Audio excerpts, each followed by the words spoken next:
할렐루야. 반갑습니다, 성도 여러분. 오늘도 하나님의 말씀을 사모하시는 성도 여러분들에게 말씀의 은혜가 충만한 복된 하루 되시기를 주님의 이름으로 축복합니다. 오늘 우리가 함께 묵상하는 하나님의 말씀은 누가복음 7장 36절로 50절까지 말씀입니다.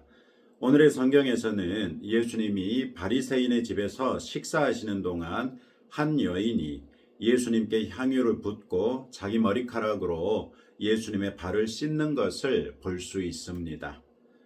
36절에서 한 바리새인이 예수님을 자기 집으로 초청합니다. 이전까지 예수님은 주로 바리새인들에게서는 적대적인 견제를 당하셨는데 예수님을 자기 집으로 초청하는 첫 번째 바리새인이 등장하는 것이죠. 이는 우리에게 드디어 바리새인들 중에도 믿음을 볼 수 있는가 하는 기대감을 갖게 합니다. 우리의 이런 기대는 예수님이 이 사람의 집에서 식사하시는 동안에 깨져버리고 맙니다. 한 여인이 등장하는데 이 여인은 동네 모든 사람들이 죄인으로 알고 있던 여인이었습니다. 이 여인은 향유 담은 옥합을 가지고 와서 예수님 뒤에 서서 울며 그 눈물로 예수님의 발을 적시고 자기 머리카락으로 발을 닦고 그 발에 입 맞추고 향유를 붓습니다. 이 여인은 굉장히 큰 용기를 내어야만 했을 것입니다.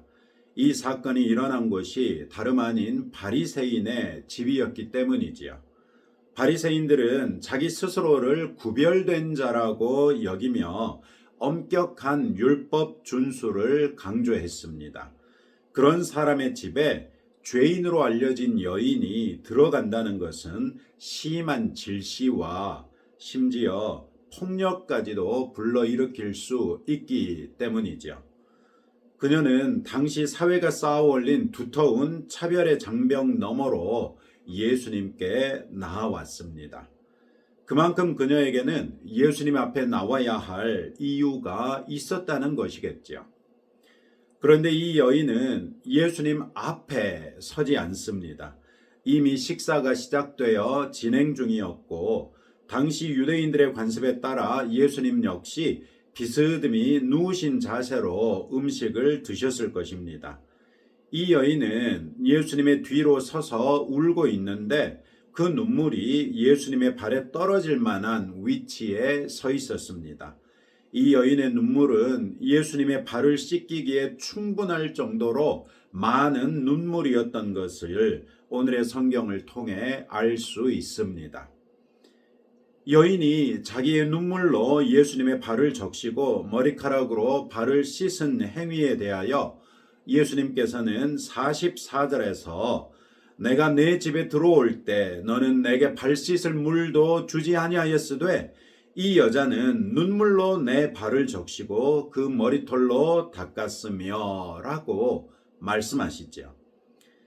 당시 관습에 따르면 손님이 집에 방문하면 가장 먼저 그 손님이 손과 발을 씻을 물을 제공해야 했습니다. 통상 종 중에 하나가 물을 가지고 와서 발을 씻겨드리고 손을 씻으실 수 있도록 시중을 들어서 들어야만 했던 것이죠. 그런데 놀랍게도 시몬이라는 이름의 이 바리새인은 바리새인이었음에도 불구하고 예수님께 손발을 씻을 물조차 드리지 않았다는 것입니다. 이는 당시 관습에 따라 부정한 일이었습니다. 아마도 자신은 손발을 씻었을 터이지만 그와 한 상에 먹고 마시는 사람이 손발을 씻지 아니하였으니 그 역시도 부정한 사람이, 즉 죄인과 함께 식사하는 죄를 범한 죄인이 되고 말았다는 것입니다.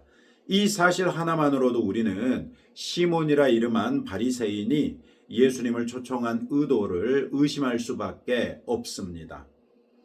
어찌 예수님이 부정한 사람이 될 수 있겠습니까?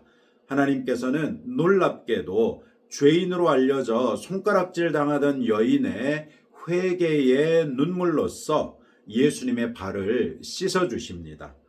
이 세상 그 어떤 물로 발을 씻은들 이 여인의 회개의 눈물로 씻는 것보다 더 정결하게 할 수 있겠습니까?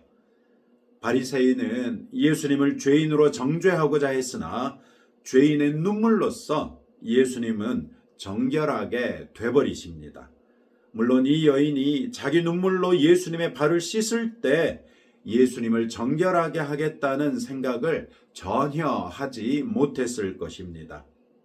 이 여인의 순전한 마음이 예수님을 정결하게 하는 놀라운 결과를 가져온 것이죠.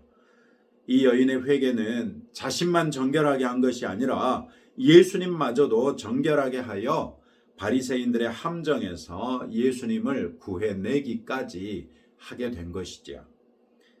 다음으로 여인은 자기의 눈물과 머리카락으로 씻고 닦은 예수님의 발에 입을 맞춥니다.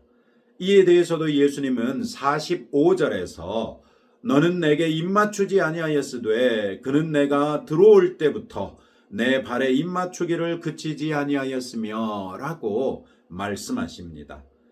자기가 초대한 손님에게 입 맞춰 인사하는 것은 환대의 가장 기본적인 표현 중에 하나로 친분 있는 사람들 사이나 존경하는 사람들에게는 반드시 하는 인사였습니다.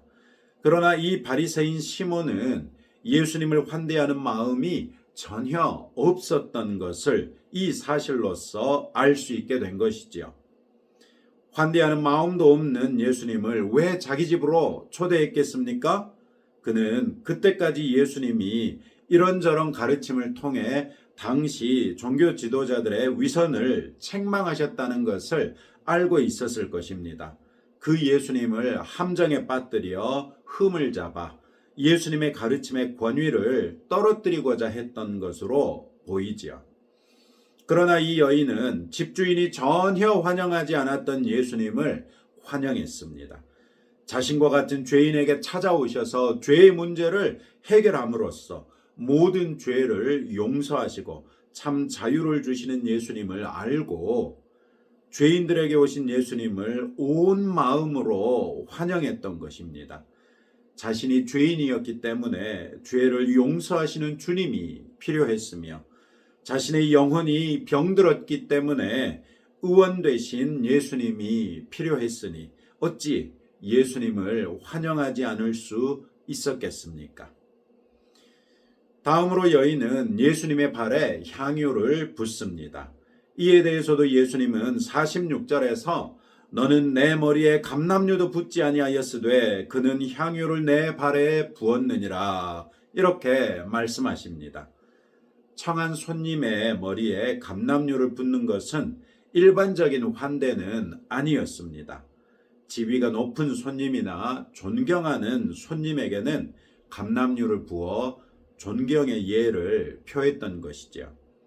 예수님은 당시 권위 있는 가르침과 하나님께서 함께 하신다는 증거로서 강력한 능력을 행하시던 분이셨기 때문에 마땅히 최고의 존중을 받아야 할 손님이셨습니다. 그럼에도 불구하고 바리새인 시몬은 예수님께 손발을 씻을 물도 드리지 아니하였고 입 맞추지도 아니하였으며 감람유도 붓지 아니하였습니다. 이 사실 자체로 예수님은 이미 시몬이 자신을 손님으로 초청하는 것이 아니라 악의적인 의도로 초청했다는 것을 충분히 아실 수 있었을 것입니다. 이 여인은 감람유보다도 훨씬 값진 향유를 머리도 아니고 발에 붓습니다. 이는 자신을 예수님 앞에 극단적으로 낮춘 것이지요. 자신은 감히 예수님의 머리에 향유를 부을 수 있는 사람이 아니라는 것입니다. 그저 발에라도 향유를 부어드릴 수 있으면 그것으로 족하다는 겸손한 숭배의 마음이 그녀의 중심에 있었던 것입니다. 예수님은 집주인에게서는 무례와 무시의 대상이 되셨지만 이 여인에게는 최고의 존중과 환대를 받으신 것입니다. 아니나 다를까 이 여인의 등장에 바리새인 시몬은 예수님이 선지자시라면 이 여인이 죄인인 줄을 알 것이라고 생각합니다. 예수님이 죄인을 내치실 것으로 기대했던 것이죠. 설령 그렇지 않더라도 그것은 그대로 좋았습니다. 자신의 의도가 예수님을 함정에 빠뜨리는 것이었기 때문이죠. 자기 자신은 이 여인이 죄인이었기 때문에 마땅히 내쳤을 것입니다. 그러나 예수님이 어떻게 하는지 보려고 했던 것이죠. 그런 시몬의 의도를 아시고 예수님은 시몬을 부르십니다. 이때 시몬은 예수님이 그 여인이 죄인인 것을 알고 무슨 조치를 취함으로써 자신이 참 선지자라는 것을 드러내실 것으로 기대했을 것입니다. 그런데 예수님은 시몬에게 이 여인을 보게 하시면서 질문하십니다.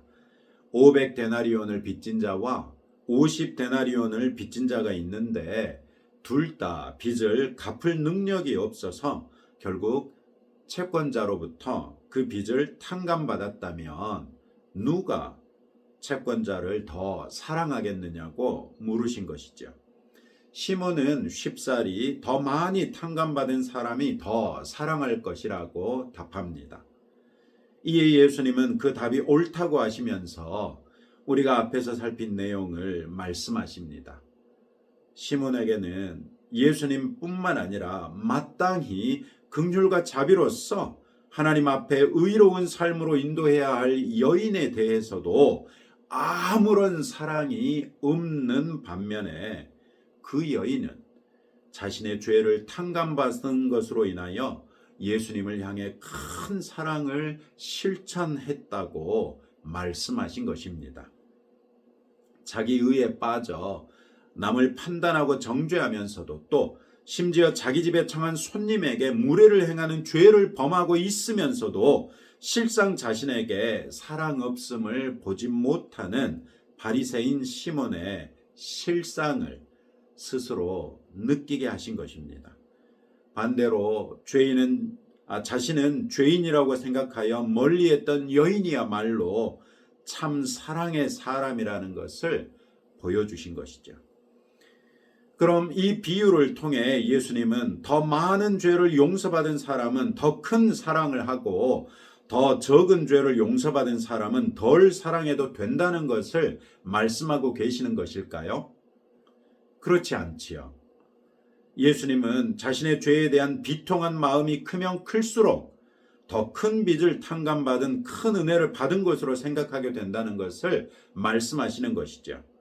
죄에 묻어져서 객관적으로 엄청나게 큰 죄인데도 불구하고 그것을 가볍게 여기는 사람이 있는가 하면 그저 몇백 원 더 거슬러 받은 것을 미처 알지 못하고 되돌려주지 못한 것 같은 사소한 실수 때문에라도 양심의 가책을 느끼는 사람도 있지 않습니까? 그리스도 예수 안에 있는 죄의 용서에는 경중이 있을 수 없습니다. 예수님이 십자가에서 흘리신 피로써 용서할 수 없는 죄는 없습니다. 죄 용서에는 어떤 차별도 존재하지 않습니다. 이는 모든 인간이 하나님과 예수님 앞에서는 똑같은 죄인에 지나지 않기 때문입니다. 죄의 많고 적음도 그 죄를 다 가지고 예수님 앞에 나온다면 아무런 차별 없이 모두 용서받게 되는 것입니다. 만 가지의 죄가 있다고 해서 예수님 앞에 나온 사람을 예수님이 돌려보내지도 아니하십니다. 한 가지 죄밖에 없다고 해서 그 사람을 환영하고 속히 죄를 용서해 주시는 것도 아닙니다.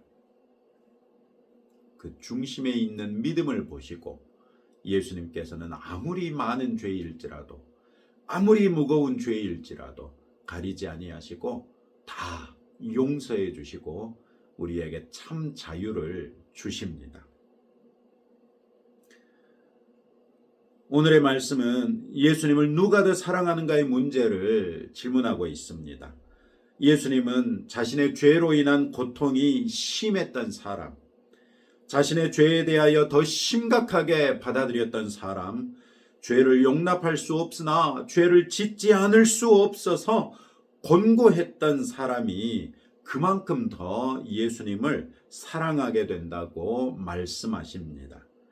그리고 그 사랑은 오늘의 성경에 등장하는 여인처럼 예수님 앞에서 자신을 극단적으로 낮춤으로써 예수님을 적극적으로 환영하고 환대함으로써 또 예수님을 지극히 높임으로써 증명된다고 말씀하십니다. 오늘의 성경을 통해 여러분에게 성령께서 도전하시는 것은 무엇입니까? 여러분은 예수님을 사랑한다는 미명하에 예수님 앞에서조차 교만하거나 오만하거나 자고한 모습을 깨닫지 못하고 있지는 않습니까? 여러분은 진정 예수님 앞에서 스스로를 겸비하고 계십니까? 여러분은 정녕 여러분의 모든 죄를 용서하기 위해 오신 예수님을 온 마음으로 환영하고 환대하십니까? 주님을 향한 여러분의 환영과 환대는 어떻게 증명되고 있습니까? 여러분은 정말로 예수님을 높이며 경배하고 계십니까? 그분의 머리에 감히 향유를 부을 수 없어서 그분의 발에라도 향유를 붓고자 할 정도로 예수님을 높이며 경배하고 계십니까? 예수님은 요한복음 17장에서 우리에게 하나님을 사랑하고 예수님을 사랑하는 제자로서 서로 사랑하라고 말씀하셨습니다. 우리는 예수님을 사랑하는 그 사랑으로서 교회 안에 지체된 형제와 자매를 사랑하고 있습니까? 우리의 사랑은 우리가 서로 하나 될 수 있을 정도로 충분히 가시적으로 실천되고 있습니까?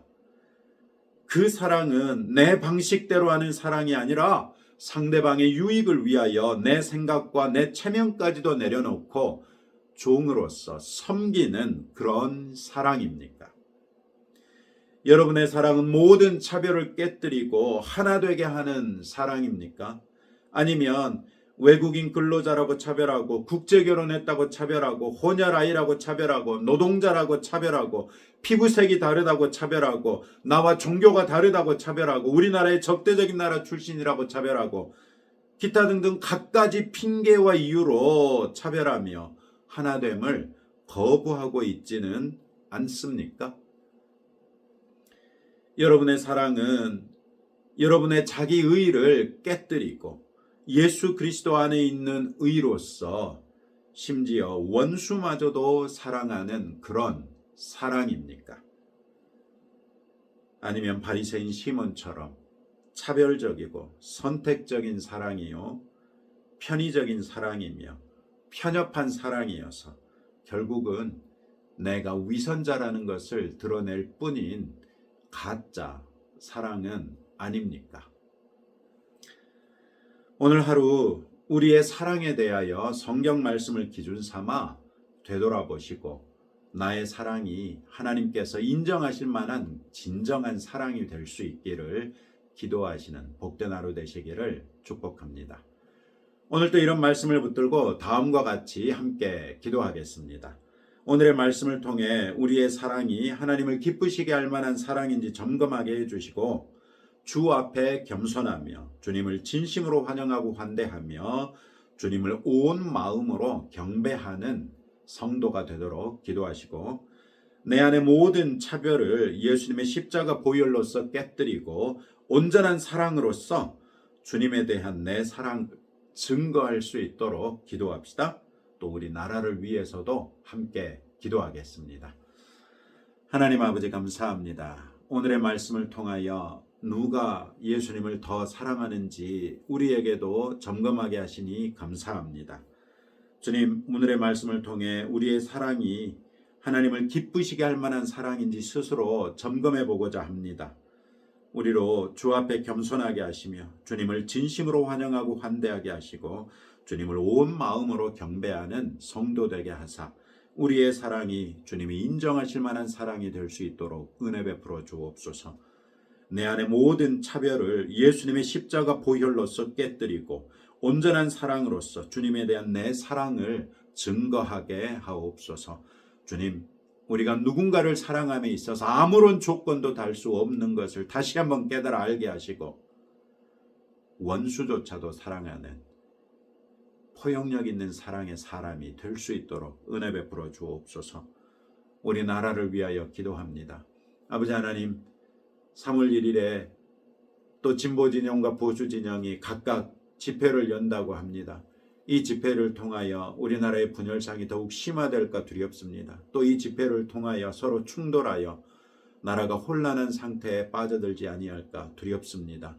아버지 하나님, 우리나라를 불쌍히 여겨주시고 특별히 우리 그리스도인들을 불쌍히 여겨주시사 우리를 미혹하고 있는 모든 것들로부터 일깨워 주셔서 과연 그리스도 예수 안에 있는 사랑으로서 우리가 서로 용납하고 하나 되게 하시되 아버지의 말씀, 예수 그리스도 안에 있는 참 진리, 그리고 그리스도 예수의 의로서 모든 잘못된 것을 잘못된 것으로 깨달아 알게 하시고 회개하며 그리스도 예수 안에 있는 의로서 주님 앞에 돌아오게 하옵소서.